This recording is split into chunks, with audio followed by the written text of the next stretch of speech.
Chinese के लिए Malacca strait क्यों इम्पोर्टेंट है? यदि चाइना को देखोगे तो वो इकोनॉमिक में कितना लगभग 14 ट्रिलियन की इकोनॉमिक बन गई है, तो उसमें उसका मैन्युफैक्चरिंग या सेकेंडरी सेक्टर का बहुत ज़्यादा रोल है। तो एक बहुत बड़ी उसकी इंडस्ट्रियल बेस है, और इंडस्ट्री को चलाने के लिए किसकी ज़रूरत पड़ती है? फ्यूल की ज़रूरत पड़ती है, एनर्जी की ज़रूरत पड़ती है। यदि एनर्जी की ज़रूरत पड़ती है, यदि आप एनर्जी देखोगे तो चाइना लगभग 80% जो अपना एनर्जी का वो इंपोर्ट करता है। इंपोर्ट कहाँ से करता है? वो करता है पूरे अरेबियन वर्ल्ड से करता है इंपोर्ट, जिसमें कि आ गया सऊदी अरेबिया, आ गया यूएई, हो गया या ईरान, हो गया इराक, हो गया, इस सब से वो इंपोर्ट करता है। तो जो वो उसका जो जहाज होता है, जो उस कंटेनर होता है, वो इंडियन ओशियन के होके जाता है, ठीक है। इंडियन ओशियन के थ्रू वो जब जाएगा तो इंडोनेशिया के पास एक ये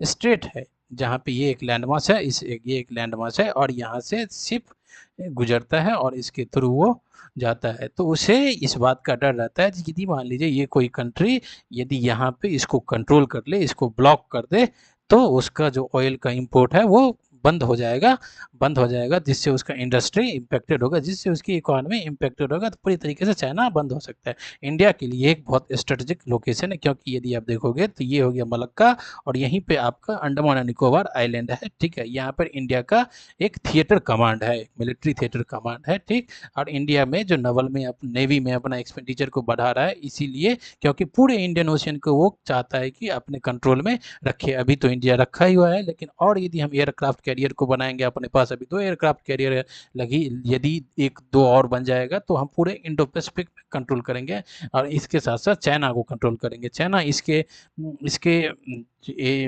इसके ऑप्शन के तौर पे एक सी पैक बना रहा है, जिसमें वो चाहता है कि सी पैक के थ्रू वो अपने फ्यूल को पाकिस्तान के थ्रू लेके आए, जिससे कि उसके इंडियन ओशन पे डिपेंडेंसी को कम हो जाएगा। तो ये सी पैक के थ्रू चाहता है लाना, लेकिन सी पैक में यहाँ से जाएगा ट्रांसपोर्टेशन, मतलब ट्रेन से, और उसके थ्रू जाएगा और ट्रक से जाएगा।